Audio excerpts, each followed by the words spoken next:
Olá, meu amigo, minha amiga, sejam bem-vindos a mais um Portal do José, hoje com fatos muito positivos e também trazendo revelações que misturam o inusitado, o bizarro e estratégias malandras, entre aspas, para tentar criar um tumulto na justiça aqui no nosso país, em investigações criminais, causando uma decretação de prisão preventiva para jogar fumaça numa decretação de uma prisão definitiva mais adiante. Tudo isso engendrado pelo maior delinquente que nós já tivemos na história do nosso país. O ex-presidente da República, o senhor Jair Messias Bolsonaro, agora o inelegível e futuro presidiário. Vou conversar com vocês sobre o que está acontecendo, que estratégia que ele está bolando para o dia de hoje e quais as consequências, além de outros assuntos também muito importantes. Antes de mais nada, quero convidar você que está chegando agora ao nosso portal e não nos conhecia, para que você se inscreva aqui conosco, conheça também os nossos outros vídeos. Se você gostar, compartilhe, recomende, não esqueça, dê o seu joinha, o seu comentário e, se puder, se inscreva aqui no nosso clube de membros, tá legal? Você que é muito bem-vindo e muito bem-vinda. Gente, olha, um simples ato que poderia ser considerado uma situação de extrema irresponsabilidade tem um objetivo, tem um propósito aqui que eu vou revelar para vocês, isso tudo comandado, como eu disse há pouco, né, pelo ex-presidente da República. Mas temos situações aqui que a gente não pode desguarnecer, né? Como, por exemplo, o fato de começarmos a ter aqui no Brasil já uma abordagem sobre pautas mais positivas, sobre assuntos que atingem a concretude, a nossa realidade aqui no nosso país. O presidente da República hoje ele está em vários eventos aqui no Rio de Janeiro. Agora de manhã, cerimônia de retomada do legado olímpico, o anúncio da construção do campus do Instituto Federal do Rio de Janeiro, no Parque Olímpico. Depois tem cerimônia de lançamento da pedra fundamental do campus do Instituto Federal, no Complexo do Alemão, e depois o presidente vai para Belo Horizonte. Tem agenda lá em BH também. Então são coisas que mostram que o presidente está se movimentando aqui dentro do nosso país, está reativando uma série de situações que foram desleixadas, foram jogadas para baixo do tapete, foram jogadas no abismo por esses criminosos que estiveram à frente do nosso país. Então as agendas começam a ficar mais positivas. Mas aí existe uma questão econômica, né? Enfim, o discurso atual que se está arrumando a casa ainda depois do desastre todo que nós tivemos no nosso país. Os progressistas querem sempre mais, e é justo, porque o nosso país vive uma espécie de sociedade com abismo gigantesco, onde situações precisam ser enfrentadas. E uma das situações diz respeito ao controle, né, das políticas econômicas. Bom, aqui quando a gente vê o jornal Valor Econômico, no caderno mais específico, né, que fala sobre a ata do Copom, né, que dita ali a taxa de juros aqui no nosso país, tem uma situação que precisa ser enfrentada, né? Ata mostra Copom mais preocupado com inflação e emprego. Aí você lê essa matéria, você pensa assim, nossa, os caras estão preocupados com emprego, né? Tem que gerar mais emprego. Não, eles estão preocupados é que os empregos no nosso país, a massa salarial está aumentando, está diminuindo o desemprego. E segundo eles, essa massa salarial pode fazer gerar uma inflação. Então, para eles, isso significa uma aceleração da economia além do que eles estavam achando. Portanto, para essa gente, é legal que o Brasil fique assim muito mais próximo da Argentina, né? O que está acontecendo lá, que eu comentaria aqui com vocês, situações absolutamente inacreditáveis. Então, para esses economistas, essas pessoas que representam esse setor financeiro, financista, dos banqueiros, enfim, desses grupos, eles querem mesmo que o Brasil cada vez mais produza lucro sem geração de riqueza, né? Porque o lucro aí cada vez mais vai abastecendo a especulação aqui no nosso país. O Lula vai ter problemas também que vai ter que colocar para a sociedade discutir mais cedo ou mais tarde, que é essa questão envolvendo aqui o relacionamento do governo com o Lira. O Lira vai criar muitos problemas, aqui a matéria, né? Em atrito com o governo, o Lira diz que o orçamento não pertence ao executivo. O Lira está se achando. Essas pessoas não têm compromisso com a nação, né? São pessoas com a mentalidade paroquial, corrupta e de ganhar dinheiro para fazer bem ali apenas para o seu microcosmos, essas pessoas não têm interesse nenhum em resolver problema social nenhum, né? Então ele está querendo mais dinheiro, quer ter controle sobre mais dinheiro, fazer mais negócios, indicar mais pessoas.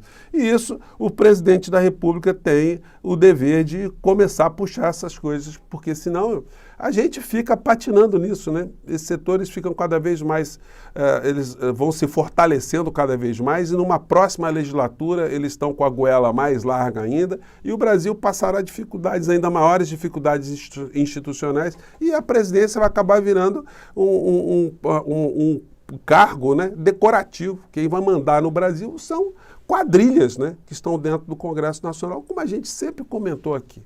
Bom, falando em quadrilha, o Flávio Bolsonaro está vindo à tona hoje numa publicação dizendo que o PL das saidinhas, está preocupado aí em deixar a pessoa que está cumprindo pena ter uma saidinha, ter algum benefício, né? Gostaria que ele mandasse esse projeto lá para os presos que estão na Papuda, na Comé, para o Daniel Silveira. Se Daniel, você é favorável de acabar com as saidinhas para pessoas que estão com bom comportamento, pessoas que estão progredindo no regime, enfim.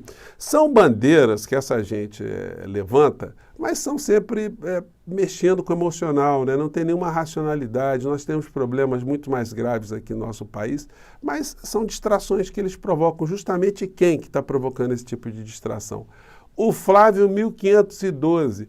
Eu fico impressionado porque esses assuntos eles vão sendo varridos para baixo do tapete pela mídia de uma maneira geral. Era sempre importante que um jornalista, quando estivesse entrevistando o senhor Flávio Bolsonaro, perguntasse, senhor Flávio, vamos cuidar da PL aqui, queremos entrevistar o senhor sobre a PL da saidinha, mas o senhor consegue explicar como é que o senhor recebeu 1.512 depósitos regularmente na conta, na sua conta, envelopes com dinheiro vivo? Como é que veio isso aí? Isso tinha que ser perguntado sempre, gente, porque se dá uma moral para alguém que tem um problema moral e ético, né? Um problema de corrupção que precisava ser esclarecido, né? O outro irmão está aqui, aliás, ele mesmo, né? Está criticando aqui o comportamento do governo Lula em relação à dengue. Olha só, o pessoal está preocupado com um surto, né? De pessoas contaminadas aqui no Brasil, né? A nossa sorte, gente, é que essa gente não está no poder, porque se eles estivessem no poder, nós teríamos aqui uma proliferação de mosquitos que a gente não tem ideia, né? O regramento, eles iam negar que a dengue existe, que isso é só uma febrezinha também, e viu com essa história, essa patifaria toda, né? Bom, e aí chegamos aqui ao ponto do fato complicado de hoje. O Inelegível publicou um vídeo ontem, está circulando, dizendo o seguinte, colocou uma baleia no fundo, né? Tá meio ironizando, né? Você sabe que a PF havia marcado para amanhã, dia 7 de fevereiro, às 15 horas... Então, o que acontece? Ele está convocando as pessoas para hoje, lá em São Sebastião, né? Se juntarem lá com ele, para ele bater um papo. Evidentemente, né, vai ter lá um trio elétrico, um carro de som e tal. E ele falará para aquelas pessoas. Mas o que ele pode falar para aquelas pessoas? Tudo que ele fala só registra, né, que ele cometeu vários crimes, só confirma a sua linha de crimes. Então, diante do que ele falará, e que não será novidade, a não ser que ele fale coisas muito abstratas, coisas sem sentido, enfim, para que as pessoas ficarem buscando por trás das palavras se existe algum tipo de indicação, de algum ato, enfim, né? Mas, de um modo geral, tudo que ele falar pode criar ali, inclusive, uma comoção no ambiente. Isso pode ser considerado um tumulto, né? Pode querer tumultuar. E esse tipo de tumulto mexe com a paz pública. E a paz pública, a ordem social, a quebra dela ou a ameaça dela, enseja um pedido de prisão preventiva.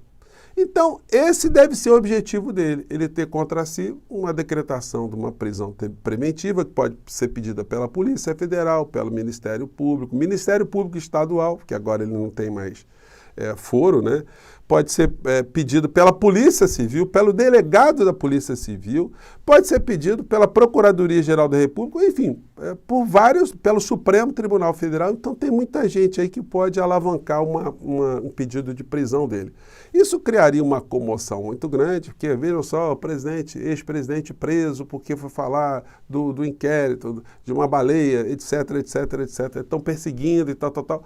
Isso tudo teria o propósito de criar uma nuvem de fumaça contra os andamentos de todos os inquéritos e processos que aí sim, com muitas robustezas, né, colocarão a figura na cadeia. Essa aqui é a lei que diz que as hipóteses de prisão preventiva, né? A prisão preventiva poderá ser decretada como garantia da ordem pública, por conveniência da instrução criminal ou para assegurar a aplicação da lei penal quando houver prova de existência de crime e indícios suficientes de autoria. A prisão preventiva poderá ser decretada nos crimes afiançáveis, nos crimes dolosos. Tem uma situação aqui que é muito curiosa, né? Aqui que fala aqui que o cidadão ele pode ser preso, aqui no inciso 2º, nos crimes afiançáveis quando se apurar no processo que o indiciado é vadio ou quando, havendo dúvida sobre a sua identidade, não fornecer ou indicar elementos suficientes para esclarecer. Então ele deve estar provocando esse tipo de situação aí, né? Vamos ver o que vai acontecer. Eu acredito que ninguém vai morder a isca, tá? Faço votos aqui que nenhum delegado, ninguém decrete essa prisão para não fazer ali, porque aí depois vai entrar com habeas corpus, vai ser um tumulto. Então, o objetivo é só tumultuar e se colocar na posição de vítima. Bom, aí vamos aguardar. No outro papo aqui a gente vai ter já algumas outras informações mais tarde, né? Bom, não sou só eu, não foi só o Portal do José que está representando contra o governador Zema. Ontem eu estou vendo aqui que o sobrinho até da ex-presidenta Dilma, ele fez a mesma coisa. Vou compartilhar aqui com vocês. Denúncia contra o governador Romeu Zema, o senador Cleitinho e o deputado federal Nicolas Ferreira por conta do seu vídeo criminoso de ontem que desincentivava a vacinação infantil em Minas Gerais. Não é possível que alguém em pleno século XXI ainda tenha coragem de deslegitimar a eficácia das nossas vacinas. Então, o Pedro Rousseff, parabéns, Pedro, é isso mesmo, cidadãos vão se movimentando e o Ministério Público vai ter que se pronunciar sobre isso, né? Bom, aí saltando aqui do nosso país para a Argentina, o Dudu Bananinha colocou: presidente da Argentina, Milei sendo aclamado em Israel em sua primeira viagem internacional. Dudu Bananinha, vocês deviam dar um pulo lá na Argentina com a camisa do Milei, tá? Ir lá para as filas das pessoas que estão com fome e também ir para alguns postos de saúde, porque as farmácias populares, que dão alguns tipos de remédios lá, estão paradas. A verba foi toda suspensa. Isso ensejou ontem um deputado chamado Juan Marino a fazer esse pronunciamento para vocês verem o que está acontecendo, o barril de pólvoras que está se convertendo na Argentina. E sem claridade as razões que motivam dicha decisão. Ele está dizendo, olha, sem a ministra lá, Sandra Pettovelo, que seria da assistência social, né, simplesmente suspendeu uma série de programas, comida, remédio, enfim, inclusive para pessoas em situações crônicas. ¿Se puede ser tan mala persona como para dejar sin medicamentos a niños con cáncer? ¿Se puede ser tan insensible como para dejar sin su tratamiento a embarazadas con patologías graves y urgentes? ¿Se puede ser tan cruel como para dejar de asistir a personas con discapacidad?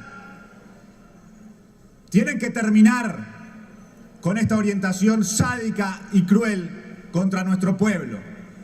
Porque esta es la misma ministra quien les había dicho a todas las personas de este país que tienen hambre que vayan a pedirle una reunión y que ella los iba a recibir uno por uno, DNI en mano, y los iba a asistir. Gente, eu acho que deu para todo mundo pegar aqui, ele está usando todos os adjetivos contra essa Sandra Pettovelo, né? E que convocou as pessoas que eventualmente estivessem com fome para ir lá para frente do ministério dela, e foram milhares de pessoas, filas que percorreram ali 34 quarteirões. Então, gente, a situação na Argentina está complicada. o Milei perdeu completamente a governabilidade. Vamos aguardar aí os próximos capítulos, voltarei a esse tema novamente, né? Vamos ver se os bolsonaros vão querer ir para a Argentina daqui para frente. Um grande abraço, mais tarde eu volto. Tchau!